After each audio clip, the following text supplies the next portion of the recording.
Достар, видео басталмас бүгін айтып кетейін. Менің тамағым кішкене ауырып тұр. Даусым бір түрлі шықса, ренжімеңіздер.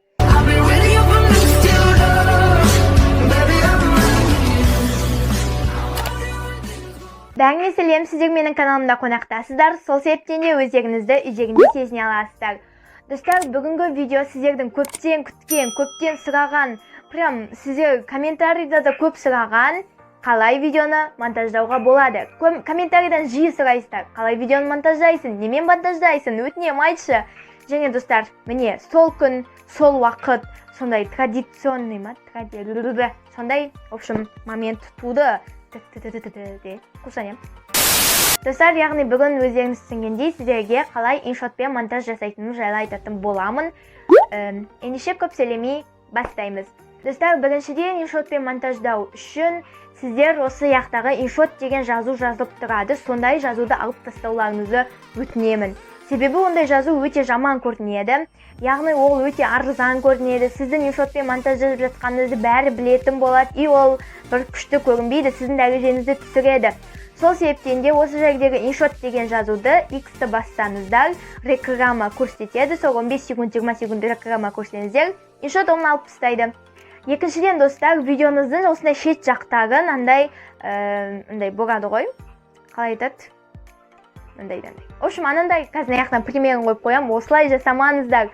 Достар, бұл бұрын модна болған шығар. Бұрын бұл күшті мода болды. Ну, қазір ол уже жаман. Сол себептен де олай да жасамаңыздар. Ал енді біз иншоттың негізгі обзорына талқылауға кетейік. Иншоттың функциялары өте көп. Оның бірінші функциясын, ең қарапайым функция ол обрезать. Яғни сіздер бұл жерде видеоның артқы жағы мен алды жағын обрезать ете аласыздар. Сонымен қатар былай керек емес фрагментті қиып тастай аласыздар. Сонымен қатар сіздер раскол деген бар, омен просто бүйтіп ортасынан қақа бүйтіп деп, в общем, бөлесіздер. Күшті. Екінші, ол тоже көп программаларда бар десем де болады, ол әрине музыка. Сіздер ол жерден видеоның фонына музыка қоя аласыздар. Иншоттың өзінің музыкалары немесе моя музыка дегеннен қарап өзіңіздің плейлистіңіздегі музыкалардан қоя аласыздар. Немесе сіздер видеоның үстінен озвучка жасап жаза аласыздар. Яғни ананы басасыздар, потом бірдеме деп айтасыздар, потом видеоның үстінен озвучка шығады. Және звуковой эффекті деген бар. Ол жерде андай бір звуковой эффекті деген, яғни шапалақтың дауысы, дегеннің дауысы деген секілді, клавиатураның дауысы деген секілді сондайлар ол жерде бар. Келесі заттардың бірі ол текст және де фильтр деп аталады. Текстте кәдімгідей обычный текст жазамыз, оларға переходтар қосса болады. Олар бүйтіп кішкентай болып дәу қылып шықса болады. Неше түрлі, в общем, сондай примерлер өзіңіз қарап көресіздер. Ол фильтр. Яғни ол жерде сіз видеоңызға бір басқашалай, бір андай фильтрлар, яркий қылып сөйтіп істей аласыздар. Эффекті деген бар, ол жерде, в общем, өздеріңіз оларды қарасаңыздар түсініп аласыздар. Және келесі ол стикер деп аталады. Иншотта көптеген күшті әдемі стикерлер бар. Бірақ достар, сіздерге айтар кеңесім, оларды мүлде қолданбаңыздар. Достар, тағы да айтайын, сіздер иншоттағы стикерлерді қолдансаңыздар, адамдардың бәрі білетін болады сіз иншотпен монтаждап жатқаныңызды. Сол себептен де ол жердегі стикерлерді қолданбай, стикердерге кірсеңіз, осы жерде суреттің тұрады, суреттің.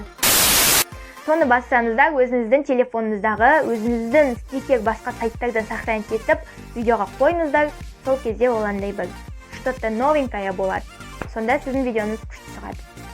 Сонымен қатар, мен сіздерге тамағым ауырса да видео түсіріп жатырмын. Неге? Сіздер үшін. Сол себептен де сіздер де мен үшін осы видеоға лайк басып, және каналымда бірінші рет болсаңыз, каналға жазылыңыз. Бәрі әділ.